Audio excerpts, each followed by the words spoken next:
Halo, selamat sore semua sobat sukses. Apa kabar? Bagaimana hari Minggu sobat sukses semuanya? Thank you yang udah join sore ini. Seperti yang sudah kita posting, kita kedatangan seorang narasumber yang luar biasa. Beliau adalah Bapak Cia Irawan ya. Untuk lebih jelasnya ini Pak Cia Irawan sudah hadir juga ya. Kita undang Bapak Irawan ya. Kita sambut. Gimanakah Coach ya? Yes, halo Coach ya, apa kabar? Selalu baik. Gimana Bu Vi? Luar biasa. Saya juga baik Ntar Coach saya ya. besarkan suaranya dulu. Iya. Oke. Coach ya lagi di mana nih? Belakangnya kok batu bata di rumah apa di mana? Di rumah. Oh, di Kayaknya kita rumah. kompakan ya, belakangnya batu bata nih. Belakangnya epic banget. Coach ya. Gimana semua sehat? Yes.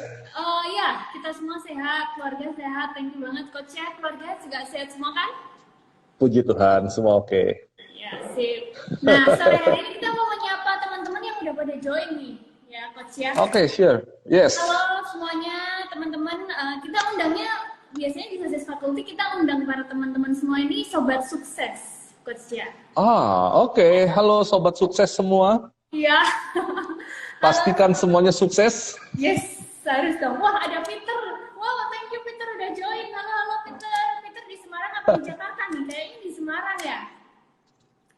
Halo teman-teman yang lain, ada saya Hengki, Andri Per, Mas Dewita Sinaga, Panji, Eri, thank you semuanya udah join. Herwin, Maxwell, halo. Ya, oke. Nah, Coach ya, Yes. mungkin sobat sukses ini yang pada join ada yang belum kenal nih sama Coach ya. Mungkin sebagian udah kenal, sebagian mungkin belum tahu tentang Coach ya. Nah, siapakah Coach ya itu? Ayo siapa? Ayo loh. Sobat sukses semuanya, kalau boleh saya perkenalin sedikit tentang Bapak Cia Irawan ini. Beliau adalah termasuk seorang founder ya Coach ya di IALC ya, betul ya Coach ya? Indonesia Yes. Association of Life Coach. Yes. Seorang foundernya juga ya Coach ya? Ya, saya founder sekaligus saat ini masih sebagai chairman dari IALC. Oh, oke. IALC, Indonesia Association of Life Coach. Nah, boleh Ya. diceritain sedikit nggak Coach ya tentang IALC ini? Ya, coaching tuh booming ya di Indonesia belakangan ini. Saya mulai coaching sendiri di Indonesia tahun 2009. Waktu itu mungkin belum banyak pemain sebetulnya. Nah, makin kesini makin banyak dan saya pikir buat teman-teman di Indonesia ini harus ada satu lembaga yang menaungi. Lembaganya ya kita sih visinya lokal aja, sebuah lembaga yang menaungi para life coach yang sifatnya nasional. Kalau internasional kan sudah ada. Ini yang nasional saja, di mana bisa menjangkau teman-teman yang mau belajar coaching dan yang mau praktek coaching dengan ya kita ngomong dengan investasi yang lebih terjangkau lah ya, dengan investasi yang lebih terjangkau tanpa mengurangi kualitas dari materi itu sendiri. Jadi kita gagas itu. Ya. Oke. Ya. Jadi berdirinya IALC tahun 2009 ya Coach? Yes, 2000. No. IALC sekitar udah 3 tahun ya. Oh, 3 tahun. 17 Agustus.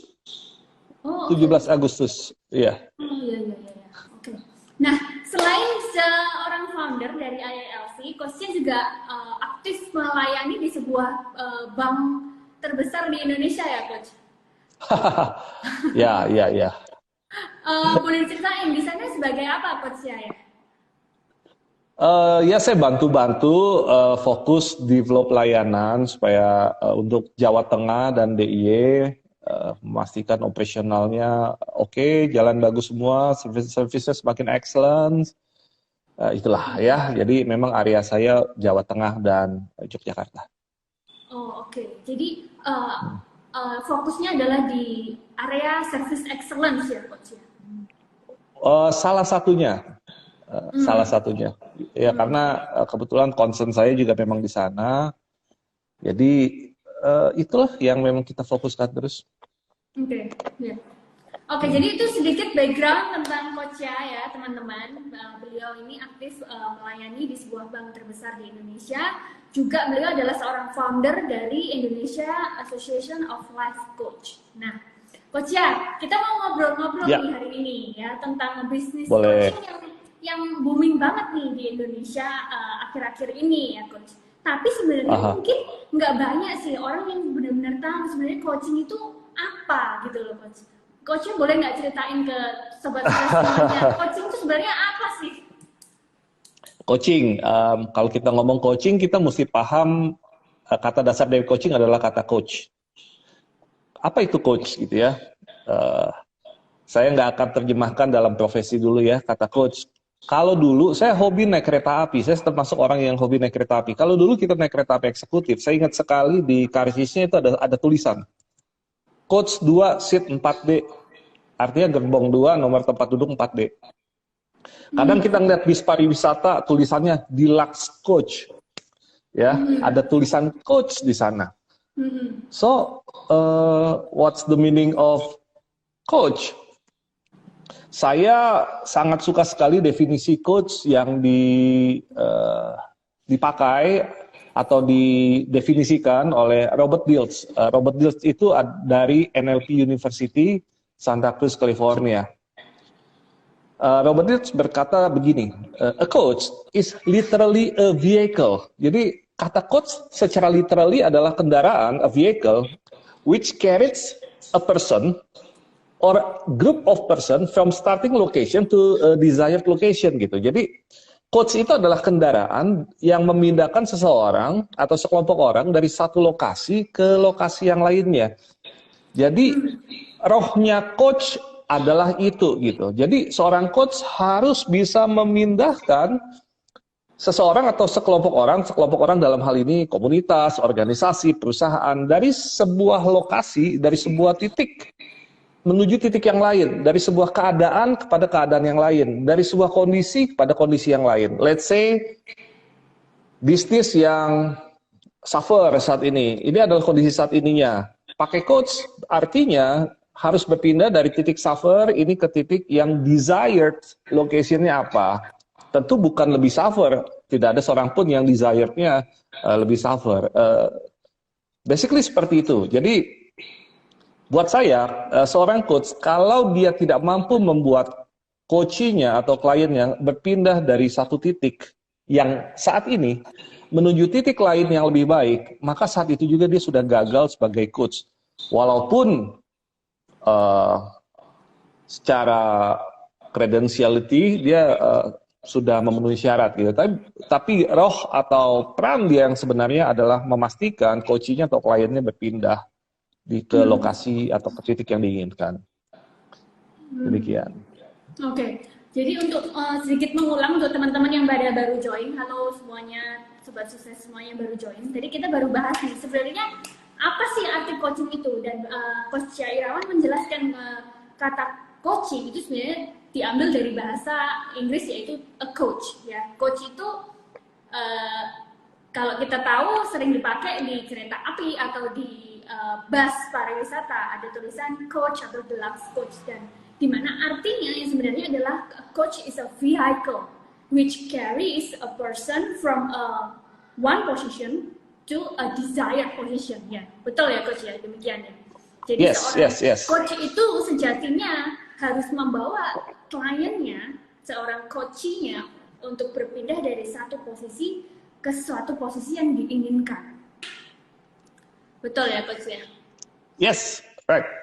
Nah, prosesnya sebuah coaching itu gimana coach? Maksudnya secara nyatanya itu dari satu posisi ke posisi yang lain itu gimana cara menentukannya coach? Sederhana, jadi gini, kerangka kerjanya adalah ini adalah posisi saat ini, dan ini adalah posisi yang diinginkan. Dan antara posisi saat ini dengan posisi yang diinginkan ini ada gap. Peran seorang coach adalah bagaimana unleash potensi si kliennya, potensi si coachnya ini, unleash, dia bergerak menuju ke posisi yang diinginkan ini. Proses di tengahnya ini banyak sekali tahapannya dan amat sangat tergantung metode coaching apa yang dipakai di tengah-tengahnya. Seperti itu. Nah, tentu dalam proses bergeraknya ini, pertemuannya tidak mungkin satu kali. Jadi kalau Anda, sahabat sukses semua, misalnya diundang ke satu kelas, dibilang coaching, dan ya itu disebut coaching itu, saya cenderung bertanya, karena yang namanya coaching itu tidak cukup satu kali, ini karena sebuah perjalanan, tidak mungkin sebuah kendaraan ini seperti teleportasi. Dengan kata lain, langsung saya pindah. Pasti ada journey-nya, ada perjalanannya di mana orang tersebut itu berjalan dari semakin mendekat ke titik tujuan. Ya. Bagaimana berpindahnya dari satu titik ke titik tujuan sangat tergantung pada kendaraan apa yang dipakai. Kalau dari Semarang mau ke Jogja, kita bisa menggunakan kendaraan pribadi. Which is kendaraan pribadi kita pun macam-macam, bisa mobil, bisa minivan dan macam-macam. Bisa juga naik sepeda motor, bisa juga jalan kaki. Atau mau lebih elit, lebih cepat naik helikopter. Yeah. Berbagai macam metode di tengahnya, yang pasti dalam coaching pertama adalah kenal posisi kita saat ini ada di mana. Kedua, kita mau menuju kemana. Ya, kalau kita sudah pahami ini, di tengah-tengahnya kita bisa menentukan cara apa nanti yang akan dipakai. Nah, untuk menentukan yang itunya berarti dari klien sendiri ya, Coach, yang menentukan dari awal. Ya. Nah, saat ini terjadi banyak salah kaprah atau salah pemahaman tentang coaching. Kadang-kadang proses terapi disebut coaching. Orang yang melakukan terapinya dipanggilnya coach, gitu ya. Kadang-kadang dia cuma seorang trainer, membawakan training, atau seorang motivator, membawa sesi motivasi, tapi dipanggil karena saat ini sedang tren, dipanggil oleh banyak orang itu sebagai coach. Sebagai sebutan buat saya sih oke-oke aja, nggak masalah, apalah artinya sebuah sebutan. Tapi kita akan menyoroti sore hari ini adalah perannya. Peran coach tidak seperti itu. Peran coach akan mendampingi. So, saya bilang gini, tidak semua orang itu bisa di-coaching. Tidak semua orang bisa di-coaching. Let's say gini ya, ini analogi yang biasa saya sampaikan dan saya ceritakan. Ketika saya anggap saja Bu Vivi adalah seorang coach yang amat sangat hebat gitu ya. Saya datang ke Bu Vivi, Bu, saya mau di-coaching dong. Berapapun biaya yang Ibu tetapkan, berapapun fee yang Ibu tetapkan, saya akan bayar, Bu. Kemudian Ibu Vivi bertanya pada saya, oke, goalnya apa? Karena coaching kan kita bicara goal. Desired location-nya apa? Yeah. Bu Vivi, saya ingin menjadi seorang juara dunia terjun payung, Bu. Bisakah saya di-coaching oleh Ibu? Bisa ya, bisa tidak. Ketika saya menjawab gini, Bu, tapi saya ada masalah, Bu. Bu Vivi bertanya, masalahnya apa? Saya mau jadi juara dunia terjun payung, Bu, tapi saya punya masalah. Masalahnya apa? Bu Vivi, saya takut akan ketinggian. Sahabat sukses bisa bayangkan, saya mau jadi juara dunia terjun payung, tapi saya takut ketinggian. Di mana untuk terjun payung saja, saya harus berada di ketinggian. Artinya, ada problem di dalam diri saya, ada sesuatu di dalam diri saya yang harus diselesaikan. Ada fobia yang harus disembuhkan. Maka seharusnya saya datang ke terapis. Bukan ke coach. Coaching kala itu belum bisa atau tidak bisa dilakukan. Yang kedua, saya datang lagi kepada Bu Vivi, Bu, saya sudah tidak takut ketinggian, sekarang saya datang mau jadi juara dunia terjun payung. Apakah bisa? Iya dan tidak. Ketika Bu Vivi gali lebih dalam, ternyata saya pengetahuan, keterampilan saya tentang terjun payung itu nol besar. Maka saat itu pun yang harus dilakukan adalah saya pergi ke seorang pelatih terjun payung atau trainer terjun payung. Saya belajar teknik-tekniknya, saya belajar hal detailnya sehingga ada kompetensi terjun payung di dalam diri saya. Tetapi ketika saya mau jadi excellence dengan sumber daya yang sudah saya miliki, maka saya akan datang ke Bu Vivi sebagai coach. Di saat itulah Bu Vivi akan men-challenge saya, akan membuka semua potensi saya, sehingga pengetahuan yang tadinya sedikit ini menjadi seperti bola salju yang semakin menggulung, dan akhirnya membuat saya menjadi seorang juara dunia terjun payung. Jadi ini yang harus clear gitu. Kadang-kadang ketemunya gini, saya udah bayar mahal, saya udah hire coach untuk mendampingi perjalanan sukses saya sudah bayar mahal. Bukannya saya dikasih tahu caranya bagaimana, bukannya saya diajarin caranya bagaimana, tetapi ketika bertemu coach kok saya malah cuma ditanya-tanya. Saya sendiri yang mesti melakukan, mestinya kan bukan saya melakukan, yang melakukan coachnya. Ya, nah ini terjadi salah kaprah seperti itu. Ya memang itu yang dilakukan oleh coach. Coach bukan menjadi analogi yang sering saya pakai begini. Pernah tahu sepak bola kan ya, kita para sahabat sukses juga tahu sepak bola, dan mungkin sebagian besar adalah penyuka sepak bola. Pernah melihat nggak coach sepak bolanya, atau pernah melihat nggak Van Gaal, Mourinho gitu ya, itu ikutan main di lapangan ketika kesebelasannya tertekan, ketika MU tertekan gitu, pernah ikutan main nggak? Enggak, yang main tetap pemainnya. Ada di mana posisi coachnya? Posisi coachnya ada di pinggir lapangan. Dia tidak ikut bermain. Dia melihat apa yang terjadi di 8 pertandingan, dan ketika jeda istirahat, dia panggil tuh semua pemainnya, dia melakukan sesi. Kalau dalam results coaching, salah satu teknik yang saya belajar, ini disebut dengan coaching di lapangan pertandingan, ya 15 menit. Bahasa kerennya ada istilahnya coaching on the fly. Coaching on the fly itu dipakai oleh SQ, Singapore Airlines, ya, coaching di atas penerbangan. Ada istilah 5-minute coaching dan sebagainya. Nah, itu dilakukan. Kemudian setelah di coaching itu, apa yang dilakukan kembali? Para pemain kembali ke lapangan pertandingan dan bermain dengan strategi yang baru dari hasil coaching dengan coach ya. Yang menentukan menang atau kalah coachnya atau bukan? Bukan. Coachnya tidak berdampak langsung menentukan kesebelasannya menang atau kalah. Ya, jadi menang atau kalah bukan urusan coachnya, tapi urusan pemainnya. Tetapi coach yang tidak bisa membuat pemainnya memenangkan pertandingan akan dipecat dan digantikan dengan coach yang lain. Oleh sebab itu, sebagai coach, betapa penting upgrading kompetensi kita sebagai coach. Upgrading sebagai coach, bukan sebagai pemain. Nah, jadi mungkin secara sederhana saya bisa analogikan demikian, Bu Vivi. Ya, semoga cukup membumi penjelasan saya, tidak bingung ya. Ya, itu yang sering terjadi kesalahpahaman sih coach ya tentang coaching sendiri, karena mungkin saya juga ada kan teman-teman yang join di bisnisnya, di coaching, tapi kan ternyata waktu di coaching itu begitu banyak PR yang dikasih ya coach ya. Jadi kayak pekerjaan itu bukan semakin ringan, tapi kayak semakin berat, dan kadang-kadang bisnismen tersebut nggak siap dengan itu gitu. Sure, benar. Iya. Benar sekali. Jadi jadi yang paling penting gini, ketika dikasih tugas, ketika dikasih PR, itu sebetulnya tujuannya apa? Itu adalah hasil dari sebuah sesi coaching di mana potensi dari klien kita, coach kita, itu dibukakan di situ.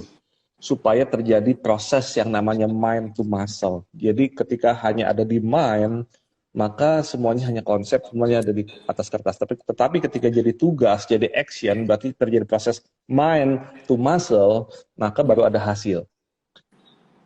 Contohnya gini, saya pernah tulis di status sosial media saya, gini, kita harus punya impian yang besar. Untuk bisa bermimpi, kita perlu tidur. Orang tidur yang bisa bermimpi. Tetapi untuk mewujudkan impian, kita harus bangun dari tidur. Kita nggak bisa ada di tempat tidur. Nah, jadi ada proses seperti ini, Bu Vivi. Iya. Wow. Luar biasa, Coach. Contohnya luar biasa sekali. Nah, itu juga yang seringkali mungkin kayak orang yang tadi saya bilang nggak siap tersebut, kayak tadi yang seperti Coach Syah bilang, udah bayar mahal, kok ternyata begini, ditanya-tanyain, akhirnya kita ini jadi nggak siap, akhirnya uang yang kita spend untuk Yes. coaching itu jadi sia-sia ya Coach ya? Ya, jadi betapa penting kita sama-sama memahami sebelum kita hire coach, seorang coach bekerja sama dengan kita harus paham dulu esensinya apa. Dalam coaching sendiri yang saya pelajari, itu kita membagi klien atau coaching kita ke dalam 3 kategori. Ya, ada yang disebut dengan pemain, player. Pemain adalah orang yang bermain, seperti yang ada di lapangan sepak bola. Yang kedua adalah penonton. Ya, penonton. Ada pemain, ada penonton. Yang ketiga, ini ada kritikus. Ada pemain, penonton, dan kritikus. Pertanyaan saya pada sahabat sukses semua. Siapa di antara 3 orang ini yang akan bawa pulang piala? Sobat sukses boleh ikut jawab di kolom komen. Iya, ayo. Siapa yang akan bawa pulang piala? Pemain, penonton, atau kritikus? Ya, secara sederhana kita sama-sama tahu harusnya pemain. Kenapa pemain? Dia yang berkeringat, dia yang take action di lapangan pertandingannya. Penonton datang ke stadion, datang ke tempat pertandingan sepak bola, tujuannya mau apa? Tujuannya hanya untuk menyaksikan pertandingan, ya, bukan untuk bermain. Banyak juga orang-orang yang saya temui ketika bekerja sama dengan saya sebagai klien saya, basically mereka bukan player, basically mereka bukan pemain, but mereka penonton. Mereka mau menonton.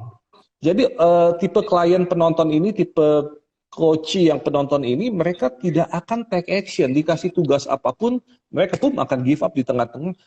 Kenapa? Mereka nggak enjoy. Mereka gila, gue coaching kok tugas gue tambah banyak. Wah, mereka berharap menyaksikan sebuah pertandingan yang ekstravagansa di mana akhirnya, ya kesebelasan saya menang, tapi saya nggak usah berkeringat. Dengan kata lain, kalau klien yang membutuhkan mereka tidak terlalu berkeringat, ya harusnya mereka bekerja sama bukan dengan seorang coach, dengan seorang konsultan. Jadi mereka ada kesulitan. Contoh, tidak semua orang paham tentang pajak, tentang keuangan, ya, betul ya? Nah, mereka menyerahkan kepada konsultan untuk bantu. Siapa yang bekerja? Konsultannya, bukan si orang ini. Tetapi kalau dia datang ke coach pajak, ya, tujuan coach pajak apa? Membuat kliennya mengerti tentang bagaimana mengelola pajak. Jadi begitu kontrak coaching selesai, ada kemampuan yang tertinggal di dalam diri si coachingnya atau kliennya, potensi terbuka. Jadi besok-besok nggak usah pakai orang lain. Tapi kalau pakai konsultan, tahun depan pakai konsultan, tahun depan pakai konsultan, klien akan depend on konsultan. Jadi seperti itu. Yang ketiga kritikus, Bu Vivi. Tipe kritikus. Tipe kritikus ini tipe-tipe orang yang nggak mau main, nonton, tapi kalau pemainnya salah, itu keluarnya bahasa Belanda. Ya, dasar hofloh gitu kan. Kalau bahasa Belanda kan G dibaca H kan ya. Hofloh gitu ya. Gitu aja nggak bisa, serba kritik dan lain sebagainya. Nah, as a coach, kita nih harus aware klien kita ini tipe apa. Ketika kita sadar tipe apa, bantuinnya tuh gimana. Jadi di awal-awal ya memang kita harus filter sedemikian rupa. Tidak banyak klien yang bisa bermain, tetapi kalau kita bisa bawa klien kita untuk mau bermain, kita latih staminanya, kita latih dia memiliki strategi yang baik untuk bermain, dan lain sebagainya, maka at the end dia akan bisa bermain dengan luar biasa. Dan ketika dia menang, dia akan ketagihan main. Gitu. Tapi dari 3 tipe tadi, ada player, penonton, dan kritikus tadi, tetap penonton dan kritikus harus dibawa ke tahap player ya, coach, untuk ya, jadi secara teori, kalau dia player, oke. Yang kedua, pertanyaan saya gini, antara kritikus sama penonton, paling susah dihandle yang mana? Kritikus. penonton. Hmm, Nonton. Penonton. Penonton nggak mau capek kok. Dia cuma mau enjoy. Kritikus dia lebih dari penonton. Dia melihat sudut-sudut tertentu yang penonton nggak lihat. Hmm, Saya lebih happy ketika bertemu klien yang kritikus, ya, yang mungkin dia lebih melihat, dia lebih blaming ke orang lain, blaming ke keadaan. So dengan teknik tertentu itu kita bisa balik. Sehingga kita bilang, oke, Anda bisa kritik seperti itu, yuk kita ke lapangan sama-sama, Anda bermain. hmm, Buktikan kritik Anda itu benar. Kalau kritik Anda tidak benar, Anda berdusta. Oke. Anda cuma teori. Buktikan di lapangan. Nah, kritikus jauh lebih gampang diajak bermain di lapangan pertandingan dibanding penonton. Penonton di challenge. Enggak males, nggak mau capek. Kalau kritikus kita provokasi aja, jangan ngomong aja, ayo buktikan di lapangan bahwa kritik Anda benar. Gitu. Hmm. Jadi seperti itu. Ya, jadi sobat-sobat semua yang mungkin baru pada join barusan, jadi ini penting banget tadi di awal coachnya menjelaskan kepada kita apa sih sebenarnya pengertian yang benar gitu tentang coaching itu sebenarnya. Jadi sangat riskan sekali kalau kita nggak mengerti pengertian yang benar tersebut. Jadi kita waktu masuk ke dalam suatu proses coaching itu nanti kita akan kecewa gitu di dalam hasilnya. Jadi teman-teman yang baru pada join nanti ada siaran tundanya di live Instagram ini, teman-teman harus nonton ya dari awal supaya pengertiannya lengkap ya. Oke coach, kita lanjut nih. Tadi saya tertarik banget ya, coach bilang ada terapis, ada training, motivator, kemudian ada consulting ya coach ya. Iya. Jadi sebenarnya itu ada 5 hal apa ya coach, ini kayak misalnya dalam maksudnya kesuksesan suatu bisnis nih, 5 hal ini semua tuh harus kita lalui semua atau gimana ya coach? Harus kita ikuti semua atau gimana? Ya tidak sebenarnya. Ya tidak. Tergantung dari needs, tergantung gini, kalau kita udah punya skillnya, kita udah punya knowledge-nya, kita udah punya strateginya gitu, ya sudah, kerjakan sendiri aja. Kita nggak butuh konsultan. Sederhananya seperti itu. Tetapi ketika kita mau diperluas sudut pandang kita, ketika kita mau melihat blind side kita, ketika kita mau berkaca, ternyata saya punya potensi, ternyata saya punya area for improvement yang saya nggak lihat. Seorang coach bisa bantu di sana. Tetapi ketika saya deal with psychological issue gitu, ada fobia, ada trauma yang memang saya harus solve dan sebagainya, datang ke coach nggak tepat. Harus datangnya ke seorang terapis atau counselor. Jadi ya kita mesti lihat. Tetapi Bu Vivi, saya juga kan seorang leadership trainer ya. Saya mengajarkan kepemimpinan. Saya bilang, sebagai seorang pemimpin, leader di perusahaan, di organisasi, bahkan leader di dalam keluarga, dia harus punya keterampilan 5 fungsi ini. Leader as trainer, leader as mentor, leader as counselor, leader as consultant, dan leader as coach. Okay. Ya, contoh sederhana dalam keluarga. Seorang kepala keluarga adalah pemimpin di dalam keluarganya. Dia harus punya keterampilan leader as a trainer. Dia harus punya kemampuan mengajarkan ke anggota keluarganya sebuah nilai-nilai atau sebuah perilaku-perilaku yang bermanfaat. Apakah si leader tadi sudah melakukannya? Bisa belum loh. Karena karena training sifatnya hanya transfer skills dan knowledge. Apakah boleh seorang yang tidak punya bisnis, seseorang yang tidak punya pengalaman bisnis mengajar tentang bisnis? Ya, di luar sana sering terjadi perdebatan, gak walk the talk, gak punya bisnis kok ngajarin bisnis. Saya adalah orang yang setuju bahwa sekalipun orang tersebut tidak punya latar belakang bisnis, dia boleh mengajarkan bisnis sepanjang dia didukung secara akademisi untuk itu. Kalau nggak boleh, belum tentu loh dosen yang mengajar dasar-dasar bisnis itu adalah pebisnis. Iya. Artinya dosen tersebut nggak boleh ngajar dong. Tetapi secara akademis, dia diberikan kewenangan untuk ngajar itu. Artinya secara knowledge dan skill, dia punya itu. Lain halnya kalau kita bicara mentor. Orang yang tidak punya latar belakang bisnis, dia nggak bisa jadi mentor bisnis. Kenapa? Beda dengan training. Dalam mentor, selain dia transfer skill dan knowledge, dia juga transfer yang namanya experience. Jadi apanya mau ditransfer kalau dia nggak punya experience? Nah ini yang sering terjadi salah kaprah di sana. Menuntut seorang trainer itu walk the talk. Trainer tidak harus walk the talk dalam hal apa yang diajarkan. Trainer bisa saja dia belajar, mengambil sertifikasi tertentu, dia paham dan dia ajarkan. Sah-sah saja buat saya itu tidak salah. Tetapi ketika dia memutuskan menjadi mentor di mana dia tidak punya experience, dia nggak bisa. Jadi buat saya, kembali ya ini debatable di luar sana. Sudut pandang masing-masing, buat saya trainer dan mentor yang membedakan adalah satu kata, yaitu experience. Ketika mentor dia harus punya experience, ketika trainer dia tidak perlu punya experience. Yang ketiga adalah counselor. Saya balik ke dalam konteks leader.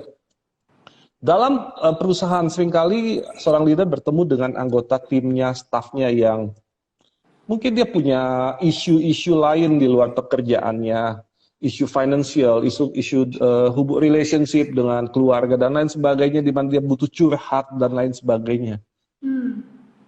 Dapat dibayangkan kalau seorang leader nggak punya keterampilan untuk mendengarkan curhatan seperti ini, tidak punya keterampilan dasar konseling, maka leader tersebut nggak lengkap. Belum tentu dia bukan leader yang baik. Saya bilang nggak lengkap. Ketika seorang leader dia sanggup mendengarkan curhatan dari stafnya dan lain sebagainya, dan dia bisa bantu stafnya coping isu-isu yang dia hadapi, light issue ya, bukan yang terapeutik dan lain sebagainya. Dia akan punya engagement yang sangat kuat dengan anggota timnya. Dan bukan rahasia buat orang-orang HR, kalau kita melakukan exit interview dari karyawan-karyawan yang keluar, yang ya mungkin perusahaan yang tingkat turnover-nya tinggi, kita keluarkan laporan exit interview-nya. Mayoritas karyawan keluar dari sebuah perusahaan bukan disebabkan karena gaji kurang, karena tunjangan yang nggak cukup, dan lain sebagainya. Ada tapi nggak tinggi. Yang terbesar adalah leadership issue. Jadi karyawan keluar karena leadership issue. Nah ini konselor, kemudian ada konsultan. Nggak semuanya loh staf kita itu sanggup mengerjakan. Nggak semuanya loh dalam keluarga anak kita sanggup mengerjakan. Contoh paling sederhana, seorang ayah, dia punya peran mencari nafkah. Tanpa sadar dia menjalankan peran yang si anak-anaknya tidak sanggup lakukan atau belum sanggup lakukan. Ini simple ya, yang sederhana ini. Dan yang terakhir, leader as coach. Leader as coach bicara tentang membantu anggota timnya unleash potensi-potensi di dalam dirinya. Seorang kepala keluarga unleash potensi yang dimiliki oleh anak-anaknya atau istrinya dan lain sebagainya. Seorang manajer bisa unleash potensi-potensi yang dimiliki oleh anggota timnya. Sama juga, kebayang kalau kita ngomong bisnis asuransi, Bu Vivi. Seorang leader dalam bisnis asuransi yang benar-benar sebagai coach, dia bisa unleash potensi tim yang menjadi tanggung jawabnya. Nah ini yang akan berdampak sangat luar biasa kalau seorang leader punya menjalankan 5 peran ini. 5 jawatan, 5 peran ini. Ya. Jadi 5 peran ini itu sebagai trainer, sebagai mentor, counselor, konsultan, dan coach. Ya. Nah, kalau ditanya ini, yang paling penting yang mana gimana, Coach? Ada nggak? Menarik sekali. Ini pertanyaan yang sangat penting dan saya sangat happy setiap ditanya pertanyaan ini. Sahabat-sahabat sukses, saat ini coaching sedang booming banget di Indonesia ya, sedang booming banget dan semua orang apa ya, ya tanda kutip begitu adore terhadap coaching. Kalau ditanya ini mana yang hebat di antara 5 jawatan ini, saya bilang nggak ada yang hebat. Mana yang paling unggul di antara 5 ini? Nggak ada yang paling unggul. Semua hebat, semua unggul. Apakah seorang counselor lebih hebat dibanding coach atau seorang coach lebih hebat dari counselor? Enggak, dua-duanya sama hebat. Yang masalah gini, ketika orang hanya belajar coaching, semua hal dilakukan dengan coaching. Ya, jadi ketika seseorang melihat orang lain sebagai paku, maka ya cara yang dia lakukan cuma memalu. Enggak, banyak hal yang bisa dilakukan gitu. Jadi yang paling penting adalah kita tahu bagian ini untuk apa, bagian ini untuk apa, bagian ini untuk apa. Dan kalau kita terjun dalam profesi tersebut, saran saya kita betul-betul oke di profesi itu. Menguasai di profesi itu. Ketika saya memutuskan untuk menjadi seorang coach, maka saya hanya fokus di coaching. Walaupun saya belajar counseling, ya, saya license counselor juga, tapi saya fokus di coaching. Saya juga certified untuk hipnoterapi instructor. Saya hanya belajar itu sebagai knowledge, tapi saya fokus di coaching. Saya belajar NLP sampai level trainer, tapi saya fokus di coaching. Saya tidak ngajar NLP, saya tidak ngajar yang lain, saya hanya fokus di sana. Ya, kalaupun saya mengajar tentang service excellence, tapi service excellence yang saya ajarkan adalah terkait dengan service excellence coaching. Ketika saya mengajar tentang leadership, maka ujung-ujungnya adalah leadership coaching. Saya betul-betul fokus ada di area ini. Kenapa? Karena saya sadar saya harus kompeten sekali di area ini, agar ketika siapapun orang yang bekerja sama dengan saya, dia mendapatkan manfaat yang optimal. Kenapa? Karena saya fokus, saya mempertanggungjawabkan kompetensi saya di profesi ini. Gitu. Bukan belajar setengah, tapi nggak dalam. Di satu hal, saya lebih penting untuk deep. Demikian, Bu Vivi. Ya. Nah, Coach, kita ingin mengerti lebih dalam tentang coaching itu sendiri ya, Coach. Ya. Sebenarnya dalam prakteknya, itu biasanya kalau yang pengalaman Coach ya, klien-klien Coach ya, pemilik bisnisnya yang coaching dengan Coach ya, atau manajemen tim yang melakukan coachingnya itu, Coach? Plus ada dua hal ya, di mana yang pertama adalah saya sebagai external coach di sebuah perusahaan. Saya datang mengcoaching mulai dari top management sampai level supervisor manager gitu. Itu saya dan tim yang masuk ke sana, saya dan associate yang masuk ke sana. Itu satu hal. Tetapi saya mau bilang gini, kalau kami yang masuk, ini saya dengan klien ngomong apa adanya. Ketika saya yang masuk, saya tim yang masuk, maka harganya adalah harga external coach. Yeah. Saya selalu mendorong gini, daripada Bapak bayar kami mahal, mau nggak Bapak transformasikan setiap leader di perusahaan Bapak atau perusahaan Ibu menjadi coach, berikan training, leader as coach. Saya develop tools-tools yang mempermudah untuk seseorang untuk melakukan coaching. Nah, terkait tools mungkin nanti saya akan cerita sedikit kenapa saya develop tools. Ya, sebetulnya ini merupakan keputusasaan saya. Ya, bahasa saya keputusasaan yang saya berharap, aduh ini ada masalah, ini harus jadi solusi. Karena saya merasakan masalah ini observable, sangat teramati gitu. Jadi seperti itu Bu Vivi, bisa ada dua hal, bisa saya yang masuk dan asosiat-asosiat kami, atau kami mentraining para leader untuk jadi coach. Kalau ditanya mana yang lebih suka, saya lebih suka yang pertama Bu Vivi. Lebih gurih. In terms of bisnisnya ya Coach ya? In terms of bisnisnya. Tapi untuk kebaikan perusahaan tersebut sebenarnya akan sangat baik jika para petingginya memiliki kemampuan coaching itu sendiri. Yang kedua. Okay. Tapi itu nggak mudah ya Coach ya, untuk mereka belajar untuk teknik coaching tersebut butuh berapa lama? itu dia yang saya bilang tadi keputusasaan saya, Bu Vivi. Maka saya sekarang fokus banget di developing tools-tools. Kan saya developing detak impian, kemudian saya develop juga Akashic Coaching Tools, dan yang terakhir yang saya develop ini adalah Logos Master Toolkit gitu. Jadi ini yang kami lakukan untuk boleh menjawab ceritain sedikit, Coach? problem. Langsung aja diceritain, Coach, tentang tools. Oke, gini, saya kan mulai ada di dunia coaching ya, di industri coaching ini dari tahun 2009. Saya aktif memberikan pelatihan-pelatihan, baik public training maupun in-house training. Ketika saya memberikan pelatihan public maupun in-house, para peserta akan latihan bagaimana melakukan coaching yang baik dan benar. Di dalam kelas, para peserta mampu dan baik sekali melakukan coaching.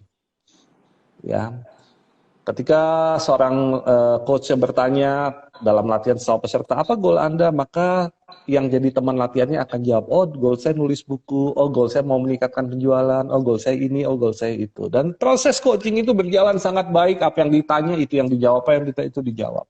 Semuanya berjalan sangat indah. Masalah dimulai ketika training selesai, mereka pulang ke rumah masing-masing, para leader kembali ke perusahaan masing-masing, dan mereka mulai praktek coaching dengan tim mereka sendiri. Ketika dengan tim mereka sendiri ditanya, apa goal Anda? Goal apa ya Pak? Saya sih gini-gini aja Pak. Ya. Dan berapa banyak para peserta training ini yang sungguh-sungguh mendevelop, tentu ini kan skill, yang sungguh-sungguh mendevelop kompetensi baru ini sampai akhirnya mereka fluent untuk melakukan coaching. Nggak banyak. Kebanyakan tumbang di tengah jalan dan akhirnya kembali ke gaya mereka. Buat perusahaan, buat yang bayarin atau buat Anda yang bayar sendiri, itu menjadi sebuah pemborosan, investasi yang menguap begitu saja. Dalam coaching, ya saat ini gini, mazhab coaching itu banyak sekali, ada direct coaching, ada indirect coaching. Saat ini yang banyak diajarkan dan yang termasuk dulu saya ajarkan adalah indirect coaching, di mana seorang coach tidak boleh mendirect, dia hanya boleh bertanya, asking question. Dia hanya boleh asking question. Nah, para leader ketika asking question, kepalanya udah penuh nih. Kalau saya tanya ini, harusnya dijawab ini. Ketika dijawabnya beda, dia gemes. Ujung-ujungnya coachingnya bubar, dia kasih pengarahan dan dia ngomel. Dan bukan rahasia di industri, di perusahaan-perusahaan, ketika seseorang tahu dia mau di coaching, dia deg-degan. Kenapa? Aduh mati gue mau diomelin. Oh mati gue salah apa gue mau di coaching. Nah, penerapan coachingnya pun salah kaprah di perusahaan. Oleh sebab itu saya berpikir begini, bagaimana caranya bahkan para leader yang tidak belajar coaching sama sekali, itu mereka bisa melakukan coaching dengan alat yang murah. Ya, mungkin saya nggak tahu sih, saya cuma compare harga dengan beberapa tools yang ada. Rasanya tools yang kami buat ini saat ini sangat lebih paling terjangkau dibanding tools lain, ya. Tapi mungkin saya belum melihat banyak. Mungkin ada juga yang harganya lebih terjangkau dibanding kami. Tapi saat ini survei yang kami lakukan ini termurah. Jadi ini adalah produk terbaru saya. Mohon izin ya, saya bukan mau jualan, tapi mau promosi saja. Ya ini Logos Master Toolkit. Ini berbentuk kartu. Alat ini bisa bantu leaders untuk mengembangkan timnya. Ini bukan coaching tools, beda dengan Akashic. Kalau Akashic saya buat itu coaching tools memang buat IALC, buat para coachnya IALC. Kalau ini buat orang yang tidak belajar coach, dia bisa pakai ini. Awam dia bisa pakai ini. Dan ini bukan hanya untuk level, ya ini kalau Anda cuma beli toolsnya aja, Anda bisa lakukan pakai untuk basic facilitation namanya. Itu bisa langsung tanpa ikut trainingnya. Cuma alat ini bisa dipakai untuk coaching, bisa dipakai untuk counseling, bisa dipakai untuk mentoring, bisa dipakai untuk effective meeting. Ke depan kita mau pakai ini untuk bangun personal branding. Alat ini, alat tools ini. Nah, untuk menguasai yang lanjutan itu memang kami menyelenggarakan pelatihannya yang namanya Registered Logos Facilitator. Kami menyebutnya facilitator, bukan coach. Karena alat ini bisa dipakai multi-purpose gitu. Nah, ini menjawab apa ya? Menjawab kegundahan saya atau rasa tanggung jawab saya terhadap Klien. klien yang saya latih, ternyata dari 10 yang saya latih tidak semuanya yang mampu praktek coaching, susah, bingung nanyanya apa lagi dan lain sebagainya. Dengan alat ini mereka udah nggak pusing. Ini kalau saya buka isinya, ini ada 4 warna. Ada cyan, ada yellow, ada magenta, ada black. Ini kita bicara masalah. Ini kita bicara masalah. Nggak usah bingung-bingung. Nggak usah bingung nanya. Ini udah ada tak pertanyaannya. Apa masalah Anda? Dan ini sudah ada flow tertentu di dalam kartu ini yang tinggal diikuti, tinggal pengembangannya sedikit-sedikit saja. Yeah. Yeah. Jadi sesimpel ini tools ini dalam mengembangkan dipakai untuk mengembangkan tim dan sangat murah dibanding saat gini. Harga mungkin untuk mengirimkan 1 orang training itu bisa dapat 10 tools ini. Mengirimkan Itu 1 orang ikut training bisa dapat 1 tools ini. Satu atau gimana itu, Coach? 1 leaders cukup punya 1 ini. 1 leader cukup punya 1 Berapa ini. Coach itu harganya? Oh, boleh disebut di sini. Jadi enak saya Bu Vivi kalau boleh sebut harga. Sobat Sukses ini kita nggak bermaksud jualan sama sekali ya. Saya jadi enak kalau saya boleh sebut harga di sini. Harganya hanya 369.000. Jadi amat sangat terjangkau. Ya. Amat sangat terjangkau. Jadi Logos Masih itu main. satu tools yang dikembangkan oleh Coach ya, karena Ya. ada masalah waktu setelah coaching, akhirnya timnya nggak bisa berjalan dengan baik. Jadi ini adalah alat Ya. bantu, begitu ya Coach ya, supaya Betul. coaching di perusahaan masing-masing bisa berjalan dengan baik, gitu ya Coach. Ya, bukan hanya Startup coaching. external coachnya nggak ada. Betul. Jadi leader mau kita selalu ngomong ini ngobrol card gitu. Ya ngobrol. Ya kita ngobrol pakai kartu ini. Jadi fokus pembicaraannya. People development-nya jadi berjalan sangat santai, sangat cair gitu, tidak tegang, tidak serius. Bahkan tools ini kalau dipakai buat meeting, mau meetingnya problem solving, mau meetingnya mau merencanakan event atau sesuatu, ini menjadi sangat terstruktur dan kadang dalam meeting kan bisa kemana-mana ya ngobrolinnya ya. Ya. Jadi seperti itulah. Ya. Coach, kita mau lanjut ke pertanyaan lagi ya, Coach ya? Ada Boleh. Nah,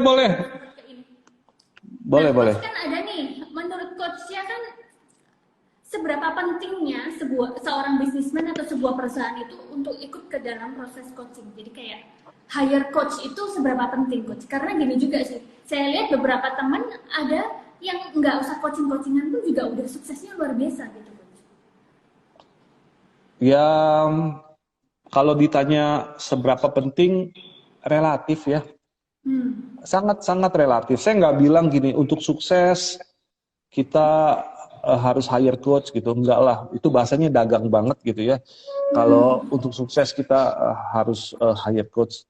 Tetapi saya melihat gini, evidence di lapangannya ya. Saya melihat Cristiano Ronaldo punya coach. Saya melihat Michael Jordan, idola saya, punya coach. Saya melihat Mike Tyson yang tadinya anak jalanan jadi luar biasa, dia punya coach gitu. Dan saya melihat banyak sekali orang-orang sukses di dunia ini yang luar biasa itu punya coach. Bahkan Presiden Bill Clinton itu punya coach. Nelson Mandela itu punya coach gitu. Ada banyak evidence orang-orang yang sukses di luar sana itu punya coach. Apakah ada juga orang-orang sukses yang nggak pakai coach? Pasti ada, pasti ada. Atau jangan-jangan orang yang sukses dan dia nggak punya coach, seandainya dia punya coach, mungkin kesuksesannya jauh lebih besar dibanding kesuksesan yang saat ini dia nikmati gitu. Atau hidupnya jauh lebih bahagia dibanding saat ini. Jadi sangat relatif Bu Vivi, perlu coach atau tidak sangat relatif. Nah, ada juga kayak gini Coach, ada beberapa perusahaan punya teman gitu udah jalan beberapa lama dengan coaching gitu, kayak 2-3 tahun, 4-5 tahun gitu, tapi kemudian merasa stuck di satu posisi gitu, kemudian nggak diterusin coachingnya. Nah itu gimana ya Coach kayak gitu? Itu langkah yang benar menurut saya. Mhm. MU Manchester United ketika ditinggal oleh Sir Alex Ferguson itu berganti-ganti coach ya, Van Gaal, Mourinho masuk dan lain sebagainya. Ya. Sah-sah saja ketika coachnya pensiun kan diganti. Ternyata coach barunya ini tidak bisa membawa MU menjadi bagus lagi ya, ada di puncak klasemen lagi. Maka sah-sah saja MU mengganti dengan coach baru. Ya. Dan kalau Anda mungkin sahabat sukses, Anda bekerja sama dengan coach dan Anda merasa mungkin oh no, kok saya nggak dapat progres? Oh, sah-sah saja kok ganti coach. Saya bukan nggak menyarankan ganti coach ya, tapi ini saya melihat ini sebagai sebuah kewajaran saja. Saya pun pernah kok diganti. Jadi sebagai coach, apakah Van Gaal ketika dipecat tanda kutip dari MU, Mourinho nggak di MU lagi, apakah mereka sakit hati yang pokoknya ngambek nggak mau jadi coach lagi? Enggak, mereka juga dipakai oleh klub-klub lain untuk ya seperti itu. Saya pun pernah kontrak tidak diperpanjang karena satu klien yang saya handle itu tidak bertumbuh, tidak ada dampak sama sekali. Wajar-wajar aja kalau saya diganti. It's okay. Harusnya ketika seseorang masuk dalam industri coaching ini menyadarilah bahwa ya ada konsekuensi itu, dan tugas kita adalah memastikan klien kita breakthrough. Memastikan klien kita ini berpindah dari kondisi saat ininya dari some starting location-nya ini ke desired location. Kalau dia nggak bisa pindah sana, untuk apa dipertahankan? Nah, tapi dalam perjalanan sebuah bisnis, apakah perlu selalu didampingi seorang coach? Ya tidak. Mungkin bukan perlu atau tidak. Apa keuntungannya kalau kita didampingi sebuah coach? Sebuah lagi ya. Kebanyakan bikin tools jadi sebuah gitu ya. Apa untungnya kalau kita didampingi oleh seorang coach dengan tidak didampingi oleh seorang coach? Analoginya paling sederhana seperti ini. Bisakah kita melihat kotoran yang ada di sini? Suatu saat kita makan nasi gitu, tanpa sadar ada nasi di sini. Dan kita makan sendirian. Atau kita lagi makan sesuatu, ada biji cabai nyangkut di gigi. Ya, kita nggak tahu ya. Ketika kita bertemu orang lain berkata begini, itu ada kotoran. Ada orang lain berkata, itu ada biji cabai di gigi Anda. Atau kalau nggak orang lain, pada saat dia bercermin, makanya ada kotorannya. Oh, ada biji cabai di gigi saya. Itu keuntungannya punya coach. Coach itu bisa jadi cermin atau orang lain yang ngelihat sesuatu yang kita nggak bisa lihat. Sesederhana itu aja sih, Bu Vivi. Selanjutnya, apakah kotorannya diangkat, biji cabainya diangkat, kan bukan keputusan cermin atau orang lainnya. Dia tugasnya hanya memberikan a point of view yang lebih detail lagi, bahwa ya ada something tapi keputusan untuk membuang kotorannya ya keputusan orang tersebut.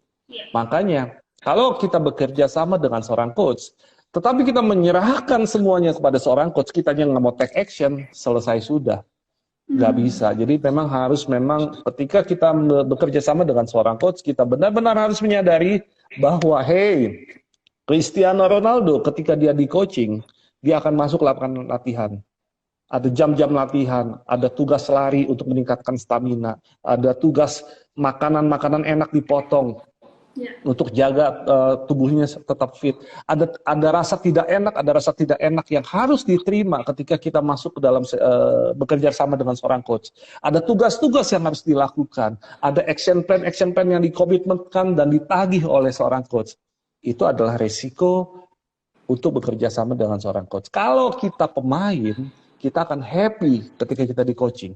Tetapi kalau Anda penonton hanya mau nonton aja, ya sebaiknya jangan hire coach.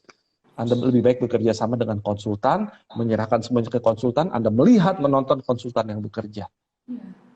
Ya, saya pikir itu sih. Ya, wow, luar biasa banget coach ya penjelasannya. Coach, ini mungkin tadi Sobat Sukses yang banyak yang terlambat join, saya sarankan nanti nonton dari awal ya, coachnya tadi di awal menjelaskan dengan baik banget, bagus banget tentang apa sih itu coaching sebenarnya. Jadi pengetahuan kita tentang coaching bisa utuh ya, sobat sukses Ya, semuanya. Nah, coach ya, ini 5 menit terakhir saya ada satu pertanyaan terakhir, coach. boleh. Gimana sih memilih seorang coach yang baik? Kalau tadi coachnya sempat bilang tentang yang trainer dan mentor. Trainer tidak harus punya background yang sama. Nah, kalau seorang coach gimana? Apakah harus memiliki background yang sama dengan pekerjaan kita, coach ya? Kembali ke metode coaching yang akan dipakai.